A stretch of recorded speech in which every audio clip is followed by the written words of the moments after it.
बिस्मिल्लाहिर्रहमानिर्रहीम। हमारे पास एक नेक्स्ट वर्ड प्रॉब्लम है जो कि लीनियर प्रोग्रामिंग से रिलेटेड है। किसी भी लीनियर प्रोग्रामिंग प्रॉब्लम को हैंडल करने के लिए सबसे पहला जो स्टेप है वो ये है कि अंडरस्टैंड द प्रॉब्लम थारोली। तो इस क्वेश्चन का ओवरव्यू मैं आपके सामने रखता हूँ। एक फार्मर है, उसके पास 100 केनाल ज़मीन है और वो उसमें कार्न और वीट काश्त करना चाहता है। कार्न की पर केनाल काश्त के लिए उसे 3 हॉर्स रिक्वायर्ड है, जबकि वीट की पर केनाल काश्त के लिए उसे 2 हॉर्स रिक्वायर्ड है। अब जो टोटल टाइम है वो 240 हॉर्स से ज़्यादा नहीं होना चाहिए इन दोनों फसलों की काश्त के लिए।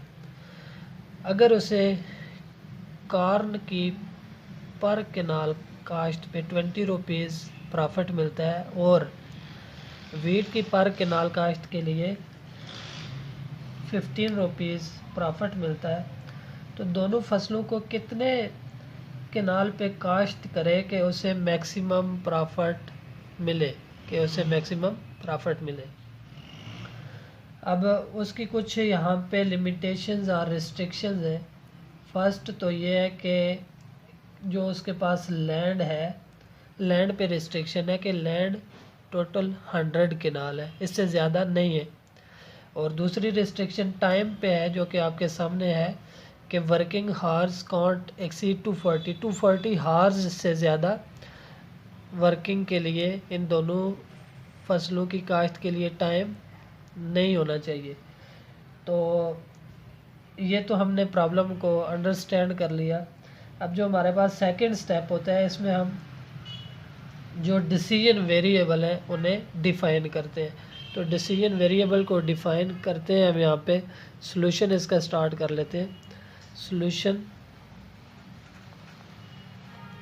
मैं यहाँ पे x को कह देता हूँ कि represent the kanal requires to cultivate corn. Suppose कर लेता हूँ let x be the canal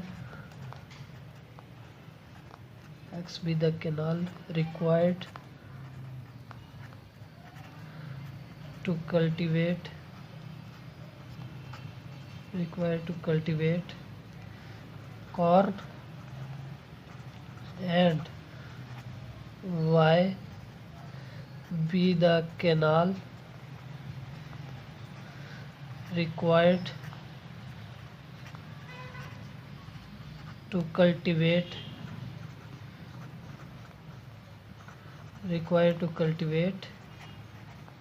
wheat। ये हमारे पास डिसीजन वेरिएबल है। डिसीजन वेरिएबल्स को डिफ़ाइन करने के बाद हमने यहाँ पे प्रॉफिट फंक्शन बनाना है। प्रॉफिट फंक्शन कहाँ से बनेगा? प्रॉफिट फंक्शन हमारे पास ये जो गिवन है, if he gets a profit of ₹20 per kanal of corn and ₹15 per kanal of wheat. तो सेकंड जो स्टेप है हमारा वो होता है कि हम जो हमें गिवन प्रॉब्लम है उसका प्रॉफिट फंक्शन या प्रॉफिट फंक्शन को हम ऑब्जेक्टिव फंक्शन भी कह सकते हैं, वो बनाना होता है। तो सेकंड स्टेप की तरफ जाते हैं। प्रॉफिट फंक्शन इसको मैं सपोज कर देता हूँ कि let p of x y, यहाँ पे दो डिसीजन वेरिएबल्स हैं, एक्स और वाई इन्वॉल्व हैं, तो इसको मैं पी ऑफ एक्स वाई से रिप्रेजेंट कर देता हूँ। अब प्रॉफिट फंक्शन बनाने के लिए हमें ऊपर स्टेटमेंट पे जाना पड़ेगा कि एक केनाल कॉर्न की कल्टीवेशन पे उसे 20 रुपीज़ प्रॉफिट मिल रहा है। तो 2 केनाल पे कल्टीवेशन के लिए उसे 2 मल्टीप्लाइड बाय 20 40 रुपीज़ प्रॉफिट मिलेगा। 3 केनाल्स पे काश्त के लिए 3 मल्टीप्लाइड बाय 20 60 रुपीज़ प्रॉफिट मिलेगा, एंड सो ऑन। तो एक्स केनाल पे कॉर्न को कल्टीवेट करने पे उसे कितना प्रॉफिट मिलेगा, उसे हम 20x कह देंगे, 20x। सिमिलरली एक केनाल पे वीट की कल्टीवेशन पे उसे 15 रुपीज़ प्रॉफिट मिल रहा है, और 2 केनाल पे वीट की कल्टीवेशन के लिए 2 मल्टीप्लाइड बाई 15 30 रुपीज़, और 3 केनाल्स पे 3 multiplied by 15 45 rupees and so on. और वाई केनाल पे अगर वो वीट को कल्टीवेट करे तो कितना प्रॉफिट मिलेगा, 15 वाई मिल जाएगा।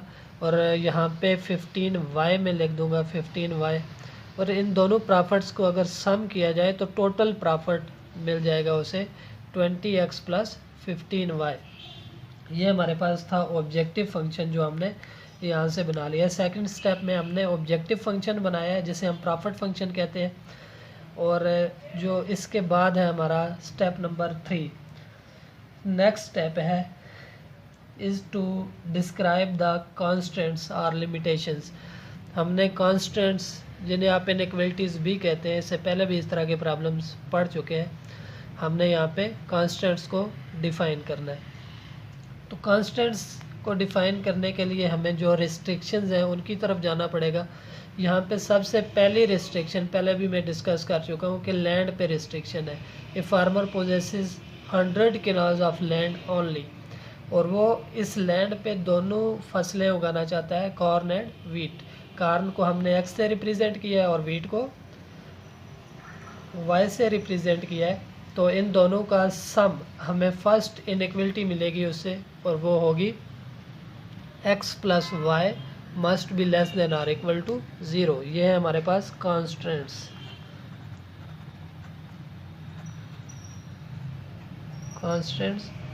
फर्स्ट कांस्टेंट को मैं L1 कह देता हूँ, x plus y must be less than or equal to 100। ये लैंड पे रिस्ट्रिक्शन से जो हमें कांस्टेंट मिली है वो है x plus y is less than or equal to 100, set number 1। अब सेकंड जो हमारे पास कांस्टेंट बनेगी वो होगी टाइम पे रिस्ट्रिक्शन से। अब इसकी तरफ जाते हैं, तो उसने जो टोटल टाइम यूज़ करना है वो है 240 हार्स, इससे ज़्यादा टाइम नहीं होना चाहिए। तो एक केनाल कॉर्न की काश्त के लिए 3 हार्स चाहिए उसे,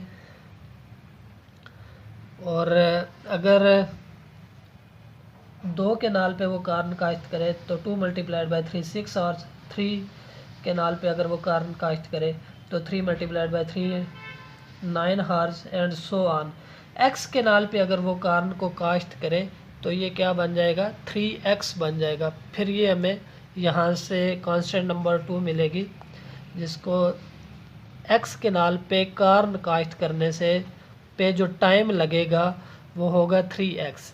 और सिमिलरली जो हमारे पास वीट की काश्त के लिए एक केनाल पे जो टाइम लग रहा है वो है 2 हार्स। तो 2 केनाल पे काश्त के लिए 2 multiplied by 2 4 hours time required होगा, और 3 केनाल्स पे वीट को काश्त करने के लिए 2 multiplied by 3 6 horse time required होगा, and up to so on. Y canal पे वीट को काश्त करने के लिए जो टाइम लगेगा वो लगेगा 2y। इन दोनों टाइम्स को अगर मैं ऐड कर दूं तो ये हमारे पास कांस्टेंट नंबर 2 बन जाएगी, और जो टोटल टाइम है वो must be less than or equal to 240 hours होना चाहिए। इससे हमें कांस्टेंट नंबर 2 मिल गई है। अब एक और चीज़ हमने देखनी है यहाँ पे कि जो हमारे पास ये डिसीजन वेरिएबल्स हैं, डिसीजन वेरिएबल्स कभी भी नेगेटिव नहीं हो सकते। मेन जो हमारे पास x be the canal required to cultivate corn, ये भी पॉजिटिव होगा, और y be the canal required to cultivate wheat, ये भी पॉजिटिव होगा। इससे हमें लाइन 3 और 4 मिलेगी, x greater than or equal to 0 set number 3 and L4 such that y must be greater than or equal to 0 set number 4। 3 and 4 are non negative constants, ये हमारे पास non negative constants है। अब एक और बात यहाँ पे मैं आपको बता दूँ कि हमने जो ऑब्जेक्टिव फंक्शन की मैक्सिमम या मिनिमम वैल्यू, यहाँ पे हमने मैक्सिमम वैल्यू देखनी है। तो ये maximum value feasible solution region के किसी भी कॉर्नर पॉइंट पे होती है। तो चलते हैं कॉन्स्टेंट्स को सॉल्व करते हैं। The associated form of 1 is, हमारे पास ये बन जाएगी x plus y is equal to 100। अब इसको टू इंटरसेप्ट फॉर्म में कन्वर्ट करना है, तो ये x डिवाइडेड बाई 100 से बोथ साइड डिवाइड कर देंगे, plus y divided by 100 is equal to 1 as x intercept यहाँ पे क्या है 100। सो हमारे पास जो पॉइंट होगा 100 into 0 is the point, 100 into 0 is the point. Similarly हमारे पास यहाँ पे y इंटरसेप्ट क्या है, y intercept is equal to, y intercept भी 100 है, तो सो हमारे पास जो पॉइंट बनेगा 0 100 is the point on y axis. अब इसके बाद हमने इसी इक्वेशन के लिए इसका ओरिजिन टेस्ट कर लेना है। ओरिजिन टेस्ट से हमें ये पता चलेगा कि ये इसका solution region towards the origin होगा या अवे फ्रॉम द ओरिजिन। तो उसके लिए क्या करना होगा, हमारे पास x प्लस वाई है, तो 0 प्लस 0 इज़ लेस देन 100 हो जाएगा, तो 0 is less than 100 which is true. Origin test इसका ट्रू है। अब the associated form of second equation, associated form of equation number 2 is, associated form इसकी क्या बनेगी 3x plus 2y is equal to 240 बन जाएगा। 3x plus 2y is equal to 240। इसको हम टू इंटरसेप्ट फॉर्म में कन्वर्ट करेंगे ताकि x इंटरसेप्ट और y इंटरसेप्ट मिल सके। तो उसके लिए 240 से बोथ साइड डिवाइड करेंगे, divided by 240 plus 2y divided by 240 is equal to 240 divided by 240। इसको सिंप्लीफाई करने से आपको x डिवाइडेड बाय 80 मिलेगा plus y divided by 120 is equal to 1। तो एज यहाँ पे x इंटरसेप्ट क्या है, x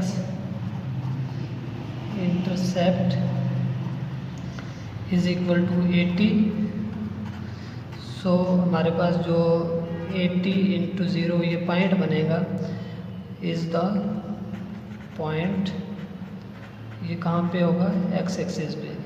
एंड y इंटरसेप्ट यहाँ पे क्या नज़र आ रहा है हमें, y intercept is equal to 120। So 0 into 120 is the point on y axis. इसके बाद इसका भी हम ओरिजिन टेस्ट कर लेते हैं इस लाइन के लिए। ओरिजिन टेस्ट क्या होगा इसमें, 3 into 0 plus 2 into 0 is less then 240, 0 is less then 240 which is true. इस लाइन के लिए भी जो ओरिजिन है वो ओरिजिन टेस्ट वो ट्रू है। अब हमने एसोसिएटेड फॉर्म लिखनी है इक्वेशन नंबर 3 और 4 के लिए। Now associated form of 3 and 4 is, 3 के लिए x इज इक्वल टू 0 और 4 के लिए and y is equal to 0। अब इन दोनों लाइन तीनों जो आपके पास इक्वेशन नंबर 3 और 4 है, इसके लिए ज़रूरी नहीं है कि आप लिखें। अब ये आपको सिर्फ ये इंफॉर्मेशन दे रहा है x is greater than or equal to 0 थी।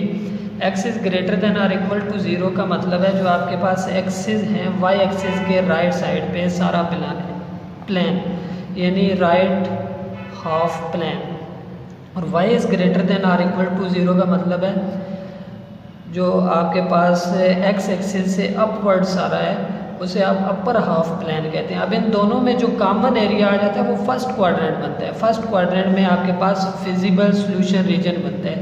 इसलिए ये ज़रूरी नहीं है इन दोनों एक लाइंस को आप इस तरह से सॉल्व करें या रिप्रेजेंट करें, ये ना भी करें तो आपके क्वेश्चन पे कोई फ़र्क नहीं पड़ेगा। तो इसके बाद हम चलते हैं ग्राफ की तरफ। ग्राफ इसका किस तरह का होगा वो देखते हैं।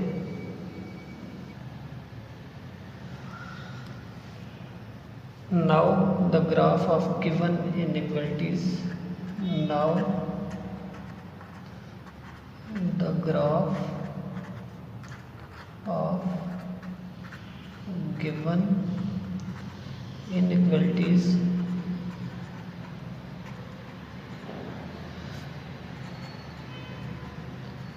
विल भी इस तरह का होगा कि हमने यहाँ पे XY कोऑर्डिनेट प्लेन बनाना है और उस पर इन दोनों लाइंस को रिप्रेजेंट करना है। तो मैं यहाँ पे XY कोऑर्डिनेट प्लेन बना देता हूँ इस तरह से। एक्स एक्सिस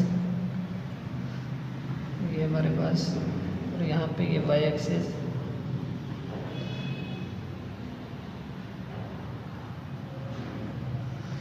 इसको मैं कह देता हूँ एक्स प्राइम वाई प्राइम। अब हमारे पास जो लाइन 1 के लिए जो एक्स इंटरसेप्ट था वो था, लाइन 1 के लिए एक्स इंटरसेप्ट था 100 0। अब देखें एक्स एक्सिस पे हमने 100 यूनिट जाना है, तो अगर मैं इसको यहाँ पे इस पॉइंट को 1 कह दूँ, इसको 2 कह दूँ, तो ये 100 जाना हमारे लिए काफ़ी मुश्किल होगा। इसके लिए मैं यहाँ पे एक स्केल मेंशन कर देता हूँ। स्केल इस तरह से है कि आपने जो अगर ग्राफ पेपर देखा हुआ है तो उस पर आपको स्मॉल स्क्वायर भी मिलेंगे और बिग स्क्वायर भी मिलेंगे। तो 1 स्मॉल स्क्वायर जो इक्वल होता है वो 1 के इक्वल पहले हम लेते थे, अब मैं 1 स्मॉल स्क्वायर की वैल्यू लूँगा कि उसको मैं 20 कह देता हूँ कि ये 20 यूनिट के इक्वल है। 1 स्मॉल स्क्वायर को मैंने 20 कह दिया।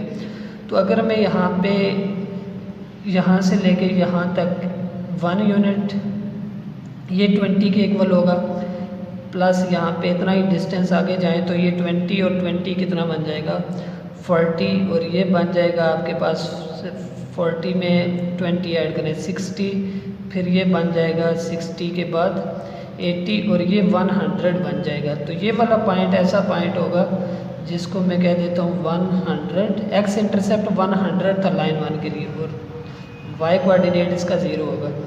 और इसी लाइन 1 के लिए जो हमारे पास वाई इंटरसेप्ट था वो क्या था, वाई इंटरसेप्ट भी 100 था। तो मैं इतना ही डिस्टेंस ऊपर अपवर्ड जाता हूँ, ये 20 40 60 80 एंड 100, ये आपके पास बन जाएगा 0 100 ये वाला पॉइंट। अब इन दोनों पॉइंट को ज्वाइन करने से हमें लाइन 1 मिल जाएगी। दोनों को मैं फ्री हैंड से ज्वाइन कर देता हूँ। इनको ज्वाइन करने से आपको लाइन 1 मिल जाएगी, इसको हमने L1 कहा हुआ है। अब ये है हमारे पास L1। अब इसका L1 का जो हमारे पास ओरिजिन टेस्ट था वो ट्रू था, तो इसका सोल्यूशन रीजन मैंने पहले भी आपको बता दिया कि फर्स्ट क्वाड्रेंट में लाई करेगा और वो टूवर्ड्स द ओरिजिन होगा। ये मैंने इस तरह से एरो से इसको मेंशन कर दिया। अब लाइन 2 है, लाइन 2 का जो आपके पास एक्स इंटरसेप्ट था वो 80 था। एक्स इंटरसेप्ट इज़ 80, यानी 80 हमारे पास पहले से हमें पता है ये वाला पॉइंट होगा 80। इसको मैं इस तरह से यहाँ पे लिख देता हूँ, मेंशन कर देता हूँ 80 0। और वाई इंटरसेप्ट इसी लाइन का था 120, वाई इंटरसेप्ट इज़ 120। तो ये देखें यहाँ पे हमारे पास अगर 100 है तो 120 ये वाला पॉइंट होगा, 120 इज दिस पॉइंट। तो हम इसको मैं यहाँ पे इसको यूँ लिख देता हूँ 0 एंड 120। अब इन दोनों लाइंस को भी आप ज्वाइन कर दें, फ्री हैंड से मैं ज्वाइन कर देता हूँ इनको, इस पॉइंट को और इस पॉइंट को। ये पॉइंट है हमारे पास 80 0 और ये पॉइंट है हमारे पास 0 120। इनको मैं ज्वाइन कर देता हूँ, ये हमारे पास लाइन बनेगी लाइन 2। इसको मैं थोड़ा इधर बढ़ा देता हूँ आगे। तो ये देखें हमारे पास लाइन 2 है। अब इस लाइन 2 का भी जो हमारे पास ओरिजिन टेस्ट था वो था ट्रू। तो ये इसकी भी जो आपके पास डायरेक्शन होगी, फर्स्ट क्वाड्रेंट में ही आएगा सॉल्यूशन रीजन, लेकिन टूवर्ड्स द ओरिजिन होगा। अब देखें हम ना तो सेकंड क्वाड्रेंट में आ सकते हैं, ना थर्ड में जा सकते हैं, ना फोर्थ में। तो हमारे पास जो सॉल्यूशन रीजन बनेगा उसको मैं शेड कर देता हूँ। ये हमारे पास सॉल्यूशन रीजन बन गया इसका, इस सारे का ये वाला। और इसमें जो हमारे पास कार्नर पॉइंट्स आ रहे हैं, एक तो ये वाला कार्नर पॉइंट है, ये भी इस शेडेड एरिया में आ रहा है, तो इसको मैं ओ कह देता हूँ, 0 0। और ये कार्नर पॉइंट है जो कि आपके पास लाइन 2 इंटरसेक्ट कर रही है एक्स एक्सिस को, और वो बन रहा है 80 0। इसको मैं ए कह देता हूँ, ए पॉइंट है 80 0। और इन दो लाइंस L1 और L2 के इंटरसेक्शन से यहाँ पे इस शेडेड रीजन में एक पॉइंट बन रहा है, इसको मैं क्या कह देता हूँ, ए है ये, तो इसको मैं बी कह देता हूँ। ये आपको फाइंड करना होगा। अब इस शेडेड पोर्शन देखें, हमने अगर यहाँ से स्टार्ट किया है चलना, तो यहाँ से हमें टर्न मिला है, ऊपर की तरफ गए तो यहाँ पे भी एक दो लाइंस इंटरसेक्ट कर रही हैं, तो हल्का सा टर्न है, यहाँ पे भी हमें इस तरफ जाना पड़ेगा और फिर आगे से टर्न मिल रहा है। तो ये वाला पॉइंट बी किस में आएगा, ए बी। इसको मैं पॉइंट को सी कह देता हूँ, सी। अब बाय ऑब्जर्वेशन हम देख सकते हैं ओ, ए और सी तो हैं हमारे पास, लेकिन बी पॉइंट को आपने फाइंड करना है। तो मैं यहाँ पे लिख देता हूँ, the corner points are, the corner points और कौन कौन से हैं। एक तो हमारे पास ओरिजिन है ओ 0 0, दूसरा पॉइंट है ए जिसके कोऑर्डिनेट्स बाय ऑब्जर्वेशन हमें पता है 80 0।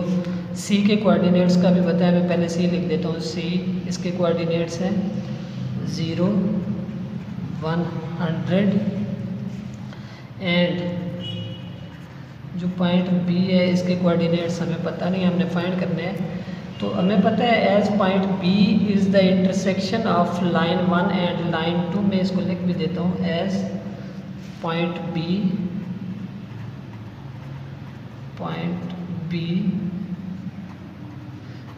Is the intersection of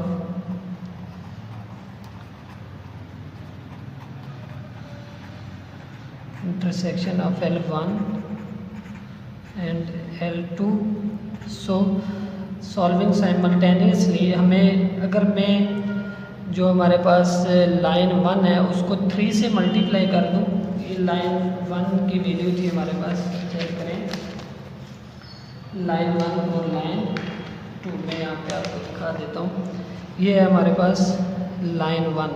associated form में अगर हम इस सारी 1 को 3 से मल्टीप्लाई करें, यानी x के कोफिशिएंट्स को सेम करके इसको सब्ट्रैक्ट कर देना है। 3 से मल्टीप्लाई करके इन दोनों इक्वेशंस को सब्ट्रैक्ट करेंगे तो हमारे पास x और y की वैल्यूज़ हमें मिल जाएंगी। अब उसके लिए मैं ये प्रोसेस करता हूँ। इसके बाद वाला मैं यहाँ पे लिख देता हूँ, मल्टीप्लाइंग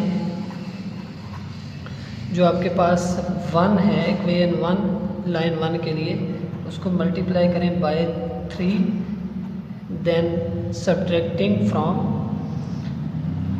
इक्वेशन नंबर 2 से आप उसको सब्ट्रैक्ट कर दें तो हमारे पास क्या बनेगा। मैं यहाँ पे लिख देता हूँ 3x plus 3y is equal to 300 बन जाएगा। और जो सेकेंड इक्वेशन है उसको मैं इसी तरह से लिख देता हूँ, वो थी हमारे पास 3x plus 2y is equal to 240। अब अगर हम इसको सब्ट्रैक्ट करते हैं तो हमें डायरेक्ट क्या वैल्यू मिलेगी, साइन चेंज करेंगे, माइनस माइनस माइनस, ये कैंसिल हो गया। और यहाँ से y की वैल्यू जो मिल रही है वो है 60, y की वैल्यू 60 है। मैं लिख देता हूँ पुट y की वैल्यू 60 है, इसको पुट कर देता हूँ मैं in 1 put y is equal to 60 in 1। तो ये हमारे पास क्या बनेगा, वी हैव 60 पुट करने से 3x plus 3 into 60 is equal to 300।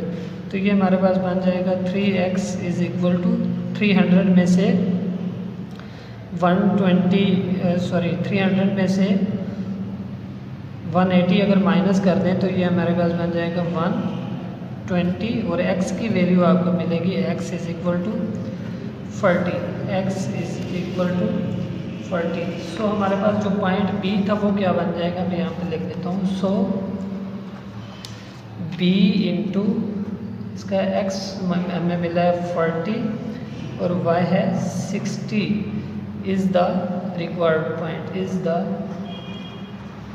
Required point. ये हमारे पास रिक्वायर्ड पॉइंट है। अब इसके बाद क्या करना है हमने, we have to find the value of p of x y. जो हमारे पास प्रॉफिट फंक्शन था उसमें इन सारे कॉर्नर पॉइंट्स को आपने पुट करना है। जो वैल्यू सबसे ज़्यादा होगी इन पॉइंट पे, कॉर्नर पॉइंट पे सबसे ज़्यादा वैल्यू होगी वही उसकी मैक्सिमम वैल्यू होगी। तो उसके लिए हम क्या करेंगे, 1 बाय 1 इन सारे कॉर्नर पॉइंट्स को उस प्रॉफिट फंक्शन में पुट करेंगे। देखिए यहाँ पे हमने मैक्सिमाइजेशन चेक करनी है, इसलिए हम कहेंगे कि जो सबसे ज़्यादा वैल्यू आ रही है वो मैक्सिमम वैल्यू होगी। कुछ प्रॉब्लम्स इसमें ऐसे भी हैं जिनमें हमने मिनिमाइजेशन चेक करनी है, तो वो भी इसी तरह से सेम प्रोसेस होगा, लेकिन वहाँ पे जो सबसे कम वैल्यू होगी तो फंक्शन उस पॉइंट पे मिनिमम होगा, सेम प्रोसीजर होगा। चले मैं इसको स्टार्ट करता हूँ। Now we find the value of p of x y at corner points. Now we find the value of p of x y at corner points,